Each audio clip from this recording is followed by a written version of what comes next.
Thank you for watching our Yamaha Tenere 700 skid plate installation. My name is Laurie Gombos, the founder and owner of Outback Floor Deck. I'll be demonstrating how to install our skid plate on Yamaha Tenere 700. I'll be walking you through the steps. I'll introduce you the tools I'll be using and the hardware that we supply with our skid plate. Let's get started. First and foremost, we have the skid plate itself. We have two brackets. The brackets can be easily mistaken because they almost look identical. One telltale sign, right side is the one with the bend and an angle. Left side is with the bend straight down. Okay, in case you install them the other way around, this is not even gonna line up with the mounting hole and also not gonna pick up the shape of the wall. Okay, so that's what you will be dropping on the frame right here, and I will do as well. Okay, so this is it.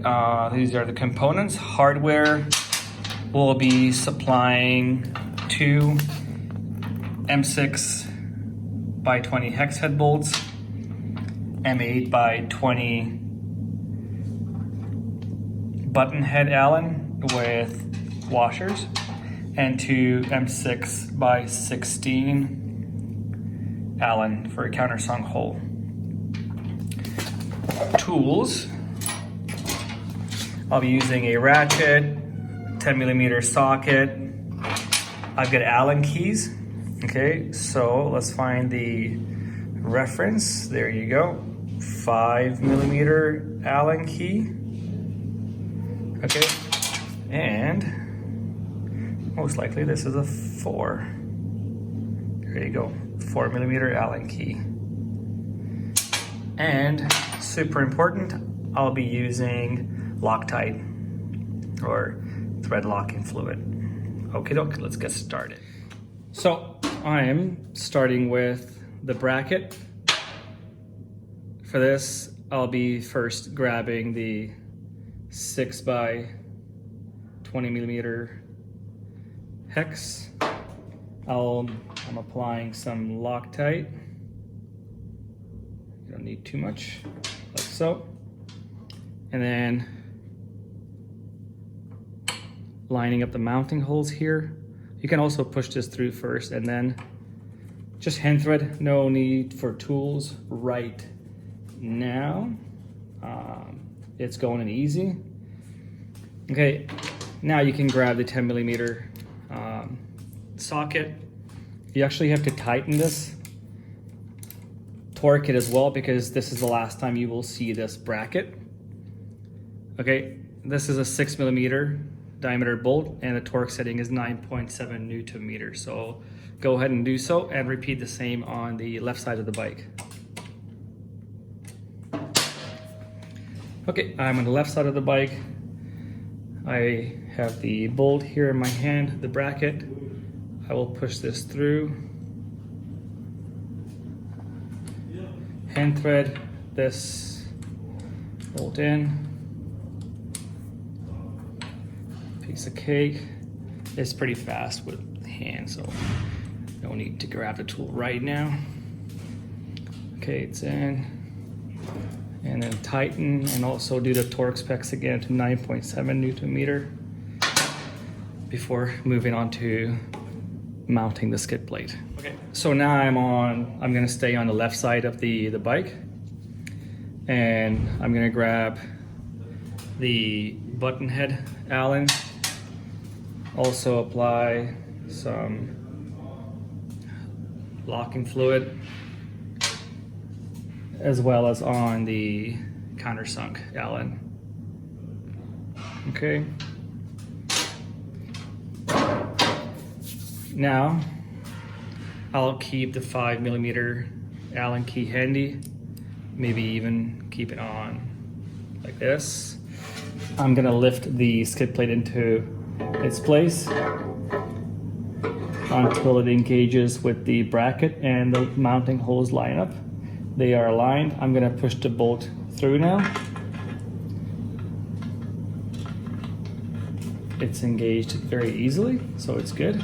I'm gonna leave it loose. I only did a couple of turns. I'm gonna grab the 4mm Allen key and the 6mm diameter countersunk bolt and thread this in. Again, just a couple of turns like so. Repeat the same on the other side. Okay, I'm good to go on the right side. I have my bolt ready, the 8mm diameter bolt ready. Gonna put it on the Allen key like that. Line up the mounting holes. You need to push on it with your hand to line it up. Don't be afraid. These are perfectly aligned. I'm gonna drop in the bolt and just thread it nicely, easily. Piece of cake. Then the 6mm diameter, also with some locking fluid and the 4mm key. Drop in the bolt. In case it's not going in easily, try to move the plate a little bit. For me, it's good, it's pretty easy, so I don't need to move it into position. It's going in nicely, very, very easily. Okay, so at this point, the skid plate's on and all the bolts have engaged. So everything is in place. It's still a tiny bit loose. I can still move it, it's good. Now we can go ahead and tighten and torque. And don't forget, 8mm diameter bolt, 23 Newton meter, 6mm, 9.7 Newton meter. Okay, so the installation went smoothly, very, very easy. It takes roughly about max 2 minutes.